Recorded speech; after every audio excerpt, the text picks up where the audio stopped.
Si los síntomas persisten, consulta a tu médico. Evita inconvenientes y mantén tus consumos de servicios por uso y aprovechamiento de agua cruda al día. Paga con nuestras aplicaciones bancarias en Banco del Pacífico, Banco Pichincha, Mi Vecino o Produbanco. Servipagos, Pago Ágil y envía tu comprobante de pago al correo electrónico cobranzas@epa.gov.es o por WhatsApp 0967 87 79 09. La empresa pública del agua, EPA-EP, comprometidos con tu comodidad. El nuevo Ecuador. Cada vez que mi esposo va de compras pasa lo mismo. Le pedí 4 cosas, se acordó de una. Su memoria es terrible. Nuestra mente consume el 20% de la energía del cuerpo. Sin los nutrientes necesarios podrías tener falta de concentración y memoria. Toma Recorderis, el experto en cuidar tu memoria, concentración y energía. Activa tu memoria con Recorderis. Aprovecha por el mes de agosto. Recorderis, con el 40% de descuento. Con calidad Farmabrand. Detrás de cada jugada hay un esfuerzo que nadie ve. Darlo todo desde el primer minuto del día, para demostrar que hay mucho más en un pase, una atajada, un gol. Porque las reglas han cambiado. Con esfuerzo puedes ganarle todos los días a tu mayor rival. El resultado de ayer. El esfuerzo te define. Banco Pichincha. En confianza. Fin de espacio promocional y publicitario. Esta es la revista de Opinión Democracia. Seriedad y credibilidad en todas partes.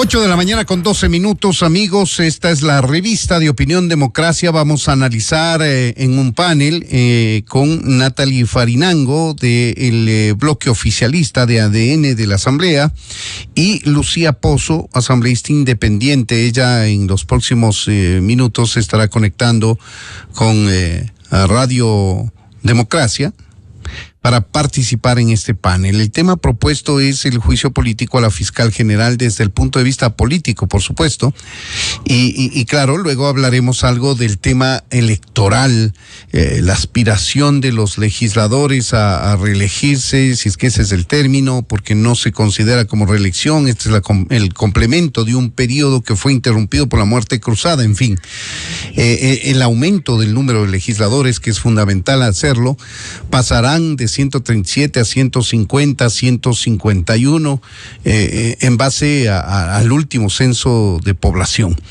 Vamos a analizar el diálogo con Natalie Farinango. Natalie, bienvenida a Revista de Opinión Democracia. Le saluda Freddy Paredes. Buenos días. Buenos días, Freddy. Gracias por la invitación.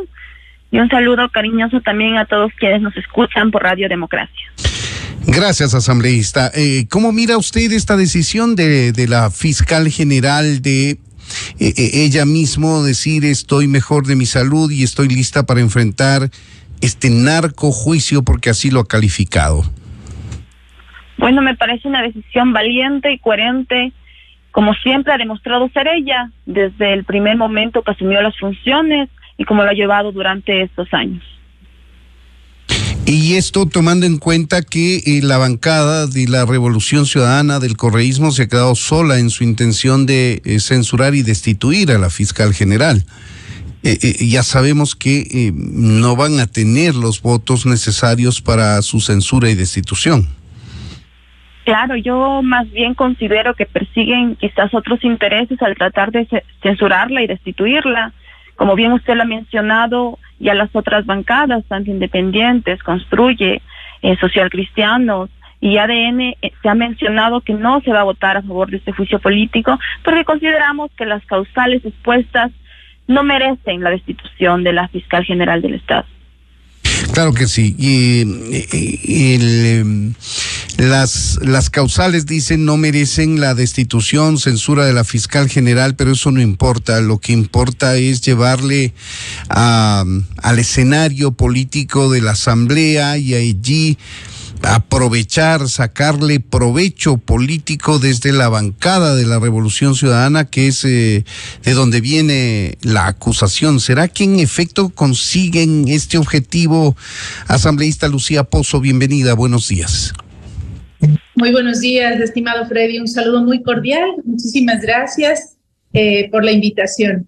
En efecto, creo que a todos los sectores políticos les toma un poco de nuevo esta actitud valiente, como siempre, de la señora fiscal general del Estado. Está lista para enfrentar un proceso que nunca podía evadirse ni eludirse de ninguna manera, pero lastimosamente no existió en un momento dado la sensatez, la empatía suficiente de comprender el estado que significa para ella la gravidez. Así que ahora nos vemos abocados a pasar por primer lugar por el juicio político que está instaurado, entiendo, en orden de prelación o en orden que se habían presentado de la señora ministra de Gobierno, y posteriormente pues tendremos que resolver también el tema del juicio que se instaura contra la señora fiscal general. Claro, pero un poco la pregunta iba encaminada a ver quién va a sacar más partido de este enjuiciamiento político. Yo hubiese pensado que la Revolución Ciudadana iba a sacar partido de esto, poniéndole en el banquillo los acusados a la fiscal general, pero al ver a la fiscal general que por decisión propia dice estoy mejor de salud y ya puedo asumir el juicio político, sin dejar entrever que argumentó problemas de salud para no asumir el juicio, no ese es el sentido, sino que ella pudo haber esperado inclusive a dar a luz y después de eso decir, bueno, si me quieren juzgar, lista, aquí estoy. Pero no lo ha hecho, ha tenido una actitud valiente, frontal, y eso me hace pensar a mí que también tiene muchas cosas que decirle a la Revolución Ciudadana frente a frente en su casa, en la Asamblea. Yo creo que sí, Freddy, tengo el mismo análisis. Hay que partir de una premisa, ¿no? Se intenta hacer con la fiscal general a nivel político lo que no pueden hacer a nivel jurídico, ¿no? Instaurarle un juicio a quien está impulsando la defensa de la impunidad en el país, a quien está instaurando y liderando una causa de justicia por sobre las grandes injusticias que se han cometido en el Ecuador, por sobre el robo, el narcotráfico, la corrupción. Entonces, bajo esas circunstancias, usted me dice, ¿quién gana? No gana nadie. Yo creo que la Revolución Ciudadana en este intento de perjudicar, no sé si la imagen o el cargo, o de destituir a la fiscal de esa posición, yo creo que puede salir perdiendo.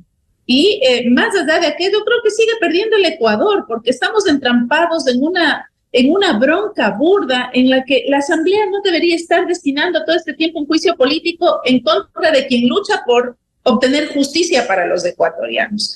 La fiscal tiene que seguir haciendo su trabajo. Y también la Revolución Ciudadana tiene la legítima tarea de hacer su trabajo legislativo y fiscalizatorio. Es decir, deberíamos enfocar todas nuestras energías de actividades realmente más productivas. Pierde la Asamblea por la posición política de una bancada o de un grupo, porque la gente quiere resolver problemas, y resolver problemas no es bancarnos un problema con personas que nos están ayudando a solucionar los problemas del narcotráfico, del narcolavado, de la corrupción, de los grupos de delincuencia organizada y desmantelándolos. Así que, mire usted, es muy clara la película, yo siempre lo he dicho y lo seguiré diciendo. No cabe aquí poner por delante de los intereses del país, los intereses o las revanchas políticas de un grupo específico político que ya pues evidentemente tiene una rencilla con esta autoridad de la nación. Coincido con usted en que pierde el país. Evidentemente va a perder el país, va a perder tiempo, va a perder energías, se sume en batallas e intentos políticos innecesarios, sin negar la capacidad fiscalizadora que tiene la Asamblea y per se cada uno de sus legisladores. No va por ahí la crítica va en función de si amerita o no un enjuiciamiento político. En fin, usted, Natalie, ¿piensa lo mismo? ¿Cree que eventualmente este enjuiciamiento político podría, ya lo dijimos, hacer perder tiempo, energía al país, pero podría dar réditos políticos a uno o a otro sector? Ratifico en que la fiscal general del Estado es una mujer bastante inteligente y valiente, y si bien otras organizaciones políticas estarán buscando ponerla dentro del atril para juzgarla y señalarla, yo concuerdo también con sus palabras en que ella tiene mucho que decirle al país. y ella va a develar también varias verdades que necesitamos para que la gente se dé cuenta cómo se compone la Asamblea Nacional. Entonces, si bien es hasta cierto punto, y si a mí me preguntaran innecesario, porque concuerdo con la asambleísta Pozo, hay prioridades para el país. Hace poco se había anunciado que ya se ha tratado más del 70% de la agenda legislativa. Habría que revisar, pero creo que hay muchas leyes que todavía constan dentro de las comisiones permanentes y especializadas que deben tratarse y que son de urgencia para todas las y los ecuatorianos. Y eso sin negar el tema del control político y de fiscalización, que son una de nuestras competencias más importantes. Pero nosotros siempre hemos mencionado que el control político y de fiscalización tiene que hacerse de manera consciente y real, para que genere réditos también al país, porque es necesario que nosotros controlemos a otras funciones del Estado, pero hacerlo de manera racional, porque eso requiere el país de nosotros como asambleístas. De acuerdo, para agotar el tema de los juicios políticos, quisiera consultarle a Lucía Pozo cómo mira el juicio político en contra de Mónica Palencia, la ministra del Interior, que será la tarea de la Asamblea al volver de la vacancia legislativa. ¿Hay los votos, las causales ameritan para una censura y destitución a la ministra Palencia? Mire, Freddy, solamente permítame hacer una precisión previa en relación a lo que ha manifestado la legisladora. Yo creo que cabe aquí hacer una puntualización. Esto no se trata de quién es la asamblea. En la asamblea hay gente decente. Por supuesto, yo voy a defender siempre el trabajo mío y de muchos otros legisladores que por supuesto que hacen un trabajo importante sin tener que obedecer a las órdenes de nadie, ¿sí? Aquí hay que tener muy claramente identificado que no es la asamblea, porque en la asamblea hemos aprobado 27 leyes, de ellas me parece que 23 con más de 100 votos, y ahí la asamblea no ha sido mala. Cuando hemos tenido que aprobar 5 proyectos económicos urgentes del presidente, la asamblea no fue mala, ¿no? Entonces aquí hay que identificar que hay un grupo político que es el que se encarga generalmente de instaurar este tipo de problemas a los que les salpica. ¿Cuál es ese grupo político? Bueno, mire, empecemos por la Comisión de Fiscalización. ¿De qué estamos hablando? Estamos enjuiciándole a la Fiscal General del Estado. ¿Quién le puso frente a frente a la Fiscal General del Estado con un prófugo de la justicia en pleno auditorio José Mejía Lequerica, ex Senado? ¡Qué vergüenza! A querer frentear a un prófugo con la Fiscal General, ¿no? ¿Quién salva a Wilman Terán? Entonces, no es la Asamblea Nacional, es un grupo muy identificado de la Asamblea Nacional. Y eso creo que siempre yo al menos defenderé esa posición, porque vemos gente que sí respondemos. ¿Cuál es ese grupo político al que usted se refiere, Lucía? Bueno, lo he manifestado, ¿no? Primero, parte de la Comisión de Fiscalización, que es la comisión con la que siempre han surgido este tipo de problemas, que está liderado por la Revolución Ciudadana. Entonces hay que hacer esa identificación, porque no es solamente la asamblea y la asamblea y la asamblea. Es el mismo protagonista de los escándalos vergonzosos de la Asamblea Nacional. Así que yo sí quiero hacer esa puntualización. Y en esa respuesta que usted en esa pregunta, perdón, Freddy, que me formula respecto de la señora ministra Mónica Palencia, entiendo que la información ya ha llegado. Nosotros, en base a una información que llega mediante el DTS y a los asambleístas, para poder evidenciar toda la información que podemos tener respecto de las formulaciones y los argumentos para el juicio político, le estamos revisando. Creo que sin duda, más allá de todos los esfuerzos que se hayan hecho, existe una carencia de respuesta respecto de solucionar el tema de la seguridad, más allá de que se han entregado todos los insumos. La Asamblea ha entregado todos los insumos al gobierno nacional. Se le ha lanzado la pelota a su cancha porque todas sus leyes han sido aprobadas, porque todos los recursos a través del proyecto de ley económico urgente fue aprobado, porque más allá del IVA hubo el ISD, hubo impuestos especiales, hubo impuesto a las utilidades, todo se aprobó. Hay ahora un valor de $4,000 millones de un SAF con el Fondo Monetario Internacional, de los cuales $1,000 millones ya se han evacuado. En mi comisión no se pudo explicar en qué se ha gastado, pero recursos deben haber existido para enfrentar el tema de la seguridad, y seguimos lastimosamente viendo los mismos índices y que la solución no llega. Así que habrá que hacer un análisis exhaustivo con la documentación pertinente para poder tomar, al menos de mi parte, una decisión al respecto. Por lo que le escucho, usted está inclinada a la censura específicamente por el tema del combate a la inseguridad, no necesariamente por el ingreso a la Embajada de México en Quito, que también es otra de las causales o la motivación para argumentar incumplimiento de funciones. Mire, yo no estuve de acuerdo porque soy una mujer de derecho. Creo que las formas no fueran las correctas. Sin embargo, con mi voto prevení la censura de la señora Gabriela Sommerfeld en su calidad de ministra de Relaciones Exteriores. No por su nombre o por su apellido, sino por defender la institucionalidad del Estado. Porque más allá de que estemos o no de acuerdo con la forma y la legalidad del ingreso a la Embajada de México, por delante está mi país. Y las consecuencias y repercusiones que puede haber tenido una censura a la ministra de Relaciones Exteriores ante la Corte de la Haya para tomar decisiones respecto del Ecuador, más allá del nombre y del apellido del ministro o ministra de turno.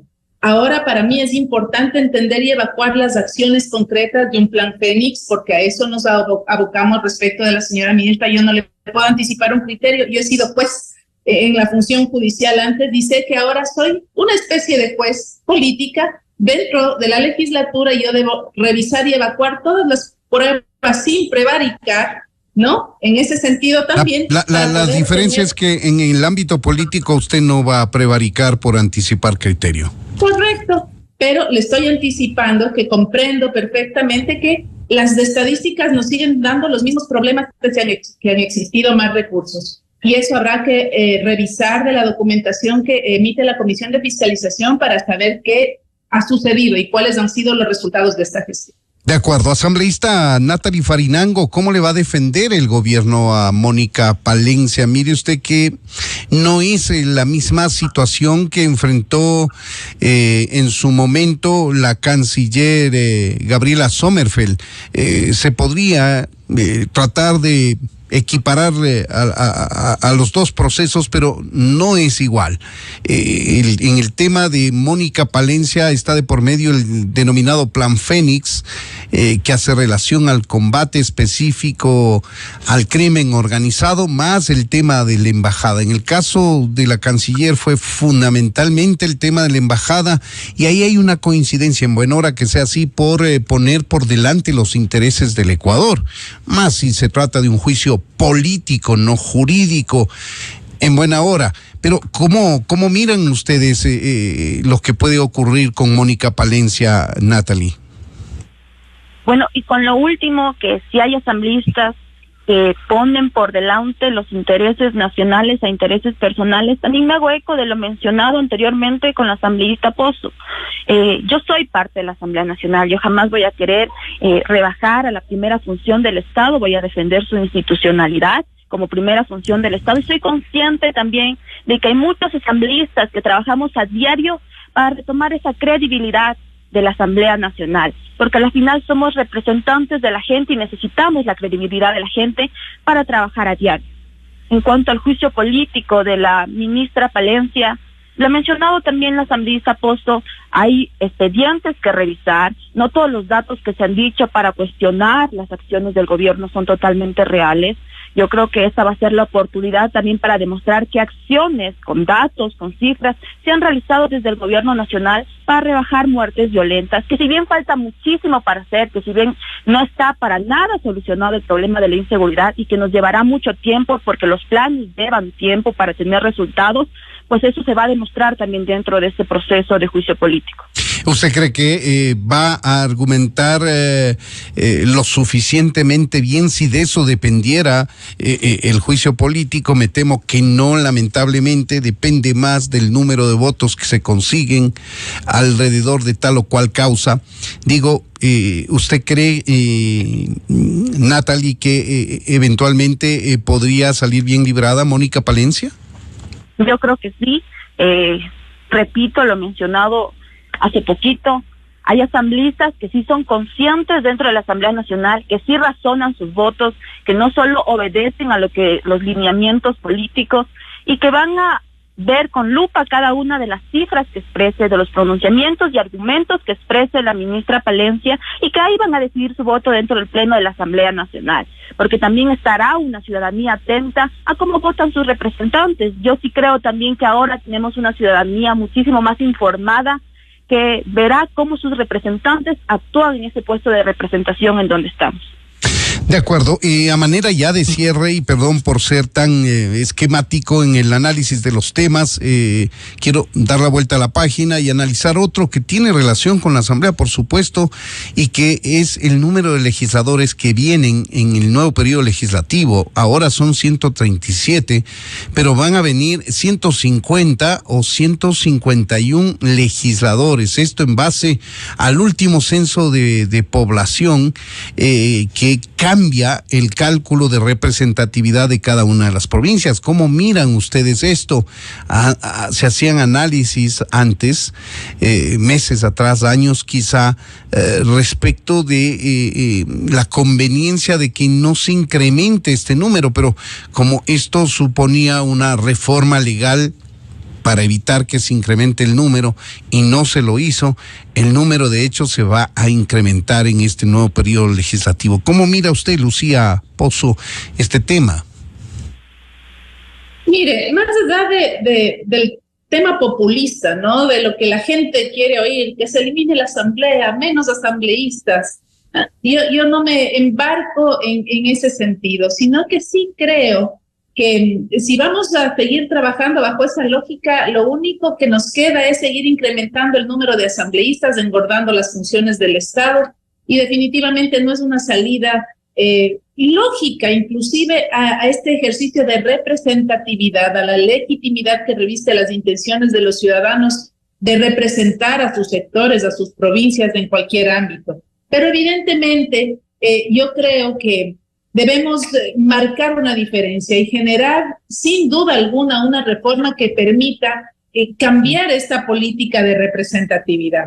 Yo no creo que la solución sea seguir ampliando el número de legisladores, de ninguna manera. Yo creo que habrá que buscar una fórmula que solucione este tema, si no ya no va a haber hemiciclo ni auditorio que siga alcanzando en medida del crecimiento poblacional para la representación de las siguientes provincias. Es tan sencillo como eso. Ahora mismo creo que ya no hay dónde poner un escritorio en la Asamblea Nacional. Y más allá de aquello, insisto, esto se trata de poder intentar ejercer un ejercicio de representación sí democrático, sí justo, sí que le dé la normativa representatividad que merecen todos los territorios, pero bajo esa perspectiva creo que no logramos nada realmente que genere un cambio positivo, drástico, crucial en el desarrollo y el progreso del país con el incremento de legisladores.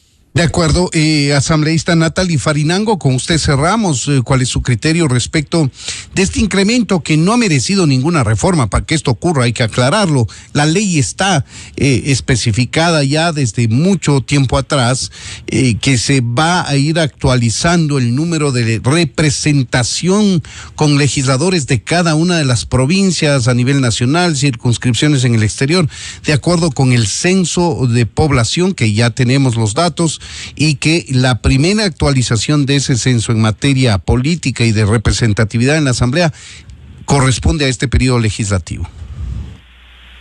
Bueno, no mayor número de representantes significan directamente mayor representatividad de los sectores dentro de la Asamblea Nacional. Entonces sí hay que analizar cómo existe mayor representatividad sin que eso signifique mayor representantes, porque es necesario que existe esta Asamblea Nacional, que cada una de las provincias tengan asambleístas que le representen y defiendan sus intereses dentro de sus localidades, pero eso no quiere decir que haya mayor número de asambleístas, porque muy poco algunos asambleístas hablan de sus provincias y ahora se han aumentado. Bien lo ha mencionado, eso no ha requerido de ninguna reforma legal, porque ya estaba establecido hace mucho tiempo atrás, pero había que revisar cómo se maneja este tema de la representatividad dentro de la Asamblea Nacional. Pues bien, ahí tienen ustedes, amigos, estos son los puntos de vista de Natalie Farinango y Lucía Pozo. La primera, Natalie, representante de la bancada de ADN del oficialismo, y Lucía Pozo, asambleísta independiente. Gracias por habernos acompañado, asambleístas. Que tengan buenos días. Igualmente, Freddy, gracias. Buenos días, son las 8 de la mañana con 35 minutos. Esta es la revista de Opinión Democracia que nos puede seguir. Ya nos están siguiendo miles de ciudadanos a través de Exa FM 92.5 en Quito y 89.7 FM en la ciudad de Riobamba. Lo puede hacer también en AM a través de 920 en Radio Democracia y por Democracia TV en la plataforma digital de YouTube. Si quiere vernos, ahí estamos con la transmisión en vivo de Revista de Opinión Democracia. Son las 8 de la mañana con 36 minutos. Vamos a hacer una breve pausa y volvemos de inmediato con la doctora Anabel Guerrero. Ella es la vicepresidente del Colegio de Abogados de Pichincha. Este gremio es más radical frente al proceso de designación de jueces y conjueces de la Corte Nacional de Justicia. No quiere simplemente la suspensión y los parches al proceso, sino pide la declaratoria de nulidad total de este concurso y se empiece desde cero. Vamos a ver cuáles son los argumentos que tiene el Colegio de Abogados de Pichincha para pedir públicamente esto al proceso de designación de jueces y conjueces de la Corte Nacional de Justicia. Lo dilucidaremos después de la pausa, amigos. Esta es la revista de Opinión Democracia. Seriedad y credibilidad en todas partes.